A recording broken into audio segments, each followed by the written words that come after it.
Well, top of the morning to you. St. Patrick's Day approaches. We're here with Mallory O'Neill from downtown OKC. She heads up the Bricktown area to talk about St. Patrick's Day events in downtown and Bricktown and various other things. Mallory, good to see you again. Good to see you. Morning. Thanks for having me. Neither one of us wore green for this, did we? It's like cardinal sin, right? If you're talking about St. Patrick's Day, you have to be wearing green. I thought that when I walked in today. I was like, that's a big mistake. I thought that too. The set's blue. You know, whatever. St. Patrick's Day, of course, March 17th coming up, but the O City Parade will be held the Saturday before, right? Yes, yes. So we have, we're really excited about St. Patrick's Day in Bricktown this year because we have two different celebrations happening. We have 2 full days. So it kicks off on Saturday, March 12th with the O City St. Patrick's Day Parade.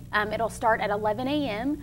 and it'll travel east on Sheridan. So it starts at Hudson on Sheridan and it'll travel east all the way to Vince Gill Avenue. So there's great spots to watch it along the way at the Myriad Gardens, and then it enters into Bricktown, and it usually lasts about an hour and a half. I was about to say, I'm amazed how big this parade is. Just really, no, here comes some more Shriners. Here comes some more, whether it's bikes, you know, tricycles, motorcycles, vintage cars. I mean, it's a big parade. It gets bigger and better every year. Prodigal has done an amazing job on producing this parade and really reaching out to different entities in the community and getting people involved, and it just keeps getting bigger and better, so I can't wait to see what they come up with this year on the 12th.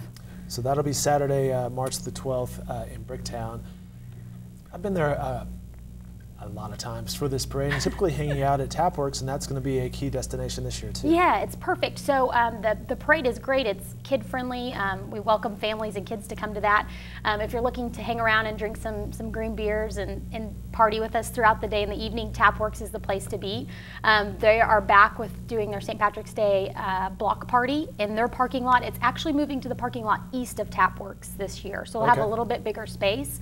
But yeah, it's going to be live music, beers, some different food vendors in there. It's going to be a great time, and that happens on the 12th as well, starting at noon all the way through 2 a.m.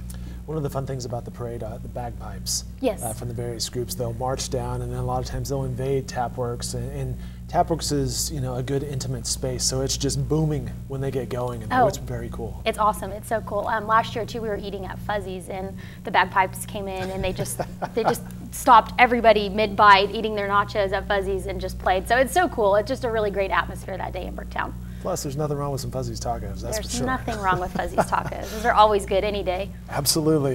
You mentioned it's a two-pronged event this year on St. Patrick's Day, which will be March 17th, of course. Is a Thursday. There's more activities. Yes. So the Brewer Entertainment is doing their Bricktown block party on the actual 17th this year. So it usually always hits on that same Saturday, but they decided to actually do it on the holiday, which is really exciting. So they will be in the parking lot at Oklahoma and Reno, and starting at 2 p.m. that day, there will be live music all day long. Beers, different craft beers, different local breweries will be out there with their beers. And it's going to be great. Live music, food, green beers all day long from 2 p.m. until midnight. Good stuff. I believe March Madness starts there. Productivity in downtown on March 18th, Friday. Could see a hit. You never know. Exactly, exactly. So it's going to be great. We're looking forward to it. It's exciting. We've got some really great local musicians. Josh Sully will be playing there at 9 p.m. and then 10 p.m. is My So-Called Band, which is a huge crowd favorite. Great party band. Yeah, we're excited for it. Josh does a fantastic job always as well. So it'll be really good. Speaking of music, give us an update on the Criterion. That's opening fairly soon, right? Yes, very soon. The Criterion continues just to move along every day. It just continues to look different and different. So it's really great.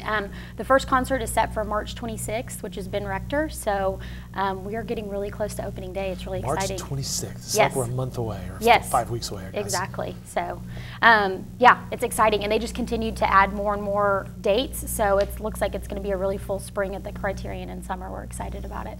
Well, it sounds like you have a full slate ahead of you work-wise in a fun way. We do. Yeah, I can't complain. So St. Patrick's Day and concerts. It's all good stuff. Absolutely. Yes. Mallory O'Neill, as always, thanks for stopping by. We appreciate it. Thanks for having me. Appreciate it.